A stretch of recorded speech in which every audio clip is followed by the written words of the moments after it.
We are here as defenders of democracy because we believe democracy is just the best form of government so far in the world.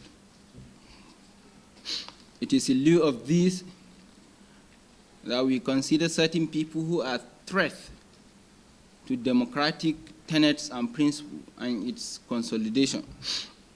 Today, we have reason to call this press conference in lieu of the burning contemporary issues that is happening in our country. Gentlemen of the press, we are all aware the federal government, state government, religious leaders, traditional rulers, and other well-meaning Nigerians have been appealing to organizers of these protests to shape their plan.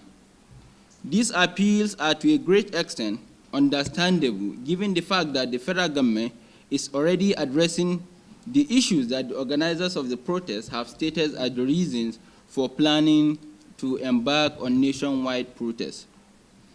Beyond the issues already being addressed, there are genuine concerns that the protests will be hijacked by entities and persons with less than sincere intentions, people who are proxies for terrorist cells and agents for foreign interests that are out to destabilize Nigeria. It is consequently shocking for the acting PDP national chairman, Ambassador Damagun, to openly endorse the planned nationwide protest.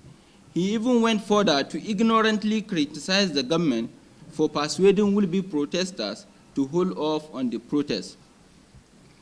While this is shocking, Ambassador Damagun's incitement of the protesters is no surprise, since one of the owners of the PDP and its permanent presidential candidate, Alhaji Atiku Abubakar, had made a similar ill-advised call for the protest and only stopped short of calling for the overthrow of the government.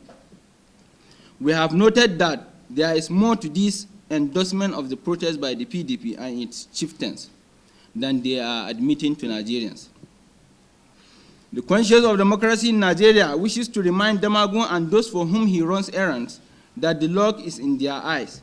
They should first look at what they contributed to the cost of living and economic crisis facing Nigeria today.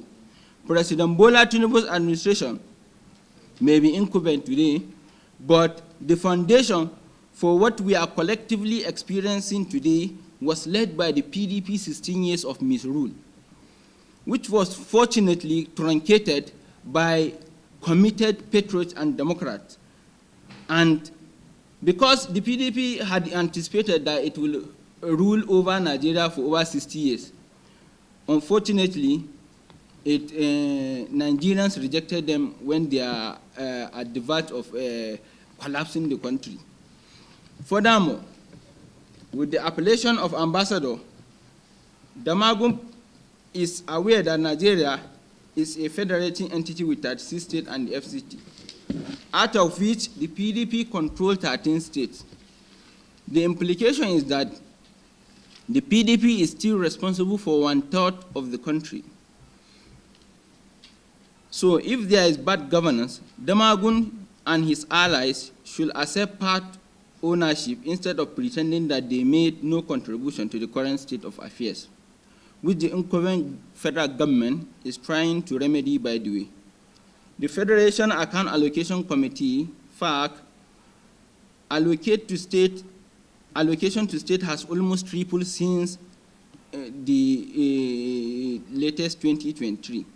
So far in the year, states have received 379 billion, 366 billion, 398 billion, and 403 billion as statutory allocation from FAC for January, February, March, and April, respectively, which is amounting to a total of 1.548 trillion disbursement to state governors alone in the first 4 months of the year.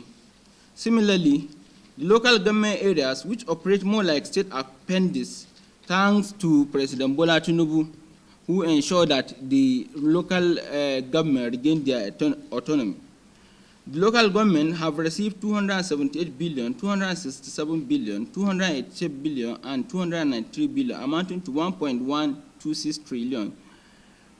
Yet, 55% of food perish no rural road in states, including those controlled by the PDP, because the right things are not done. Has the PDP been able to point out that the states it controls fare differently? No. Instead, the PDP has deepened the culture of perverted godfathers cornering state resources, as Nyesom Wike is attempting to do in Rivers State. Why did the PDP not lead a protest against hardship in the 13 states it controls and see the outcome of the effectiveness as a precursor to such campaign on a national scale? Another area we think Damagum deliberately played the ostrich is ignoring the terrorism and foreign interests linked to some of the organizers of the planned protest, and how these same groups were behind the Occupy Nigeria protest and later the EndSARS protest. The PDP acting national chairman is aware of how these groups started this protest as peaceful, only to graduate them into horrific sprees of arson and looting. Some organizations and states are yet to recover from the destruction of infrastructure by looters, while the current crime rate in the country has connection with the release of prisoners by the protesters at those times. Gentlemen of the press, the conscience of democracy in Nigeria is aware of past instances where the opposition had sought to use public arrest and citizen insurrection to overthrow the government, having realized that they are unable to legitimately take over government through the ballot box. And we see this hardship protest as them taking another shot at sacking the government using illegitimate means. We have noted their assertion that the right to protest is constitutionally guaranteed, but what they are not telling Nigerians is how they have perfected plots to plan, train killers and arsonists among protesters to trigger violence that will require the intervention of law enforcement agencies, and consequently result in allegations of high-handedness against the government of the day so that they can make it unpopular internationally and delegitimize its tenure. The legitimizing of the government is planned to be followed by a call for an interim government, which Damagum is said to be planning to put forward the name of the PDP member in the current government as a suitable interim leader of the country. We all know that that person is Nyesom Wike, the Minister of the Federal Capital Territory, on whose behalf Damagum is running the PDP, hence his haste to endorse, back, and support the planned protest. We call this playing with fire.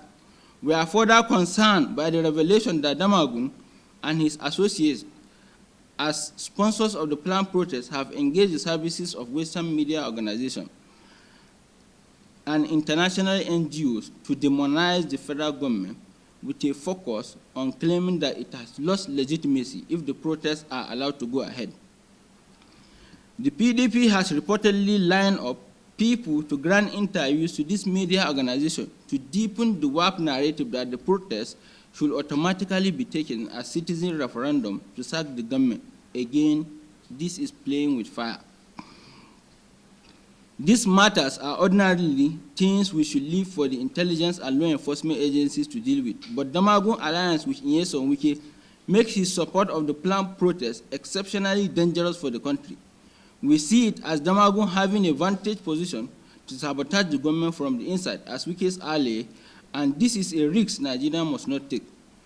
Arising from the foregoing, the conscience of democracy in Nigeria hereby demands the resignation of Ambassador Ilia Umar Damagum as the acting national chairman of the PDP, having confirmed that he holds that position to undermine and sabotage Nigeria.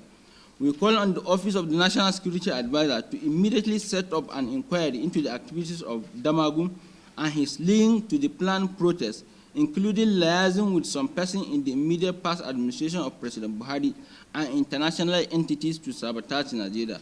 We also call on the Department of State Services to invite Damagum for questioning, to shed light on certain meetings he has had with protest organizers and the funds he has disbursed to them. Thank you very much.